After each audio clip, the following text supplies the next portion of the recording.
But we also know this. Now, we're looking into cancer and issues like that. And the significance is, while they always were looking for cancer genes, like the original DNA, to be defective, they've never really found any cancer genes. But here's what they found, that up to 200 different genes in a cancer cell, the output product can be altered even though the gene itself is not altered. And that's how epigenetic works. So the interesting thing is, yes, from every absolute appearance, these are totally cancer cells, and they are. But if you look at the genome, it turns out that the cancer is derived from epigenetic control and not from an actual defective gene in the organism. So basically, in both these cases, it says that while we've always focused on the blueprint, the gene blueprint, as the source of our problems, now it's shifting to the source of the problem is the readout of the blueprint, which is then controlled by epigenetics. And so then how does this relate to humans? Well, the biggest thing it relates to humans is, for example, in placebo effects, where the belief of the person will change the expression, the genetic expression, so that even to the case of what you might call a spontaneous remission, which is almost inevitably tied to somebody have a profound change in their perception or belief about life, leading to that. So we're finding that epigenetics can be responsible for diseases, but it also, through a concept called the placebo effect, epigenetics can also be responsible for healing. Mm-hmm. It's a very powerful healing modality, and I'm wondering if you, in your understanding and review of the research and personal experience, believe that there's any specific restrictions or limitations of the technology. I mean, are there any absolutes that you can think that might limit how you can use that? Well, and this is hard for me to say coming from the allopathic conventional world of life. No, I don't think there are limitations.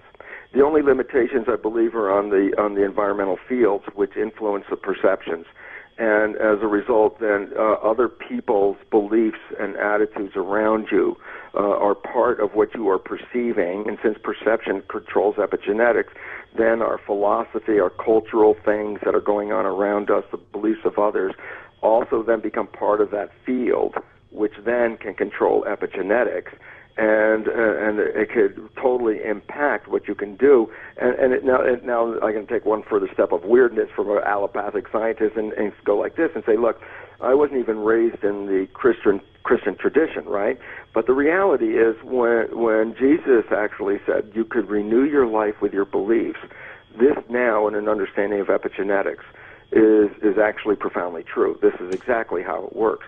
And it was interesting because he used to come off with the phrase something like you see me do all these miracles, but you can do them maybe even better than I can do them, but you don't believe in it, which again is the epigenetics. But why I was bringing this up is an important instructional part of that same storyline. It goes like this, and I have to paraphrase it, not being a religiously trained person, but essentially Jesus could not do miracles in his own hometown.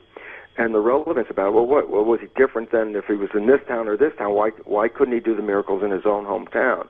And the answer is because the field of energy in his own hometown was that the people that saw him grow up had no belief in him being able to do this.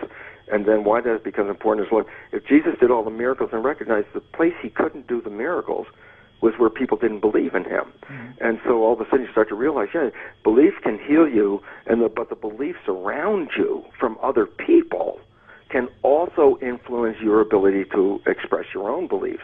So it becomes important to recognize what are our limitations, and I think our greatest limitations are the inherent cultural beliefs that we buy into because everyone around us is sharing these beliefs. It's sort of a Rupert Sheldrake, the biologist, New Science of Life, morphogenic fields. That's what it's all about.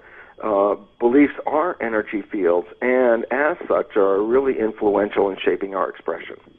Isn't it amusing how many people actually get well on the way to the doctor? And what this really represents is you are innately able to heal yourself unless your perception says you can't. And since perception controls biology, then as Henry Ford said, whether you think you can or whether you think you can't, you're right. And we have to understand this because, and it's interesting because there's actually a word to describe this in the medical field, and we don't talk about it in the public a lot. Well, we talk about the word placebo, which means a positive thought can heal you even if I just give you a sugar pill. As long as you think this is what's going to make it work, you'll get healed. And obviously it wasn't a pill, it was just a sugar pill. That's the positive consequence of a thought in a placebo effect. And yet science also recognizes but does not talk to people about what is called the nocebo effect. The nocebo effect is when you actually have a belief that is a negative belief. And it turns out that these negative beliefs can not only make you sick, these negative beliefs can kill you, and that's an established understanding of the nocebo effect. And really what the point was this, is that your perceptions or your beliefs are powerful in either direction and equally powerful, meaning as much as a positive thought can be very effective to heal you, when we call it a placebo, a negative thought can make you sick or kill you, nocebo. It's the power of thought that was involved. And therefore, if you think you are powerless, then that thought manifests, and then all of a sudden we are victims. And this is an unfortunate situation because it is a programming of victimization. There's been history and years of histories of people healing themselves that conventional medicine even denies, and it's right in front of their face. And the reality is, because if you own it, then you have to say, well, if it works, why can't I use it? And that becomes the problem, because basically we've discounted forever the concept of mind and belief because we bought into the concept of genes. And so then you say, oh, no, it had nothing to do with you, it had to do with your genes. It's like, no, the new science has everything to do with your belief.